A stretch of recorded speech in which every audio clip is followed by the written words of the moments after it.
purpose of this video is to give you a bit of a marking guide to the third part of the short answer response in the Year 12 ATAR course.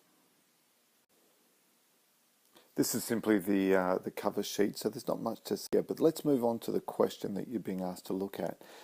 Compare how composition has been used to manipulated to represent gender in image 1 and 2. And so then we need to always contextualize this question in terms of the images that we're given. So it's about composition and how that has been manipulated to represent gender. So if you're not addressing those components, composition and its manipulation to represent gender, then you're not addressing the question closely. And here are the two texts that you were asked to look at. So we're looking at a comparison of these two. Image 1 is a black and white version of the film poster for Mad Max, and image 2 is a black and white version of an image accompanying an online article entitled Distracted Driving, 7 Habits You Don't Know You Have. So let's start with Mad Max and have a bit of a look at this one here. So I'm just going to zoom in here and look at the kinds of things that draw my attention here. Remember, I'm looking at comparing the composition to represent gender. So I'm focusing on that.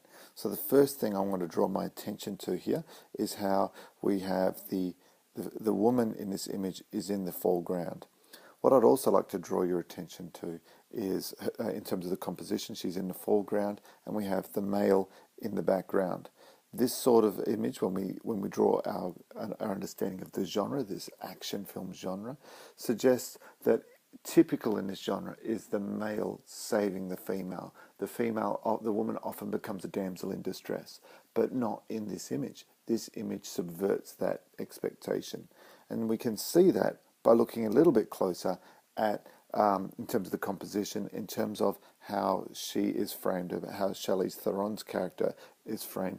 The image of her face is, on her face is quite, I want to say stern, it's impassive, it's not the image of a helpless woman. She's constructed in every way to be strong, I guess even in control.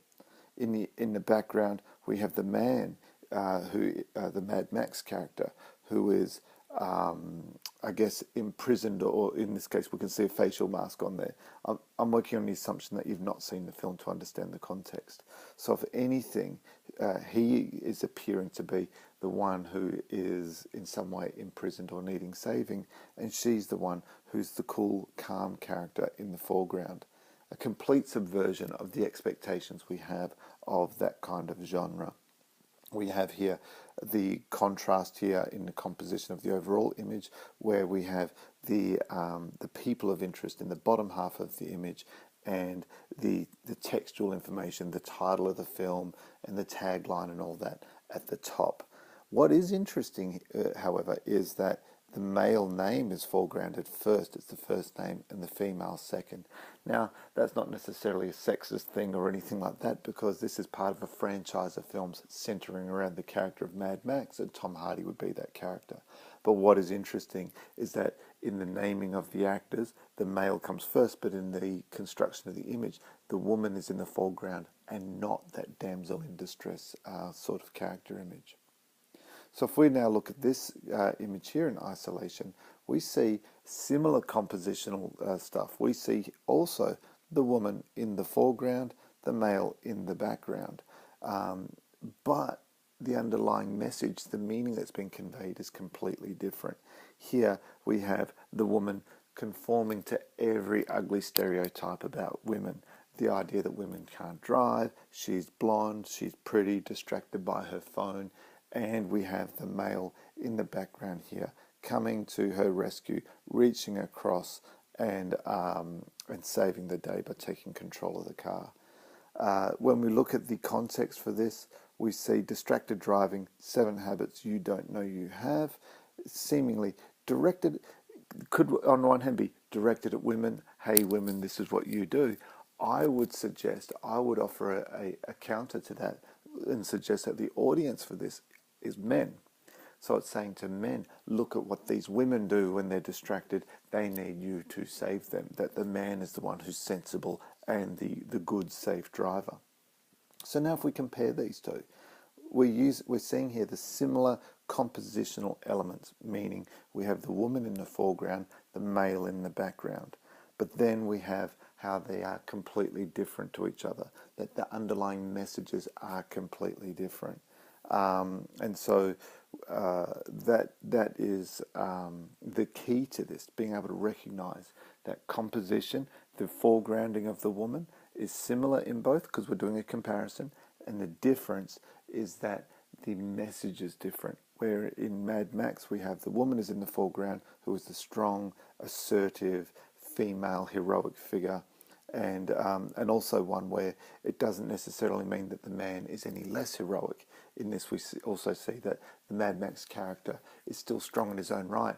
Really, that gender in this image is not a thing. It's not driving the message, other than to foreground or to subvert the conventional construction of women. But yet in this one here, we have this reversion to the age-old stereotypes of men, women, the pretty woman who needs to be saved by the heroic man.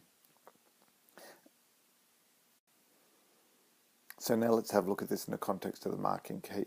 I'm going to focus now on the top shelf here so that you can see what we're looking for. So let's now consider what the top marks are looking for. You must discuss composition in both texts. Give a clear and sophisticated interpretation of the representation agenda. This would be the big discriminator, and that whole conversation that I just had around the subversion of the female, conventional female representation in Mad Max, with the affirmation of every female stereotype in the car driving ad. And so we would be looking for comparison, a sophisticated comparison, and a clear explanation of how composition contributed to the representation. So that would mean there's an integration between an analysis of composition and drawing that and connecting that clearly to the representations on offer. It's not good enough to say that the composition represents men and women. It has to be which version of men and women are being represented here. All elements of the question need to be represented, and you need to use well-selected supporting information. Everything below that becomes a description of where some of those things might be there, but not all. There's an incompleteness, or I would say that the integration of description and analysis isn't well composed. So hopefully this helps you understand the drivers of the marking for this assessment, and it helps you to reflect on how you to reflect on your own response and the feedback you've been given.